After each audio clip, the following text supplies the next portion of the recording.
Good afternoon, everyone. I would like to discuss some ideas from Chapter 5, which explores the skills of successfully engaging your audience. In addition to summarizing this chapter, I would like to highlight the 3 important facts that I've learned, which are the significance of nonverbal communication, the power of storytelling, and audience analysis. To begin with, this chapter highlights how important audience analysis is. Speakers are advised to do intense audience research before taking the stage. This means being aware of their expectations, backgrounds, and interests. You can increase the significance and impact of your speech by adjusting the message to speak to specific needs and tastes of your audience. For example, if I were to be set to do a speech in front of teenage boys ages varying 13 to 16, and we were supposed to be talking about the importance of limiting screen time, I would bring with me probably some video games that are up to date with society today, and so they can feel my confidence in what I am talking about, and with that it is proven that they would take my words more into consideration and pay attention just a little more. This chapter also emphasizes the effectiveness of storytelling as a technique for holding audience attention. Storytelling establishes an emotional connection that goes beyond just a simple delivery of knowledge. Personal tales or compelling stories can help you hold the attention of your audience and increase the recall value of your speech.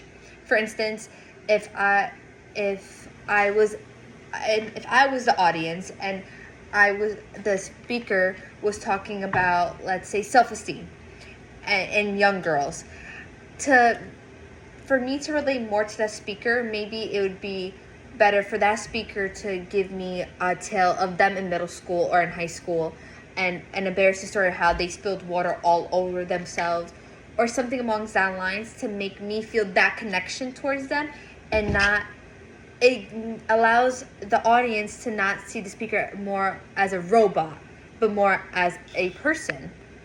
Lastly, the chapter highlights how important nonverbal signals are.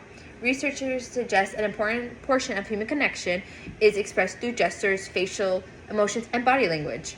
Speakers can effectively reinforce the message and increase their credibility through using expressive movements, keeping a confident stance, and making appropriate eye contact.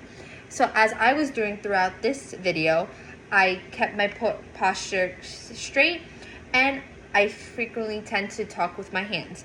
This creates a more opening, welcoming environment with my audience and me.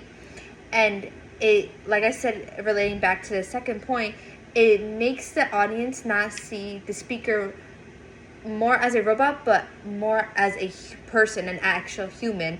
And it gives them that connection deeper down than, let's say, if I just stood here slouched and no hands, and I just was reading off from slides. In summary, Chapter 5 provides invaluable insight into audience-centric communication, the power of storytelling, and the impact of nonverbal cues.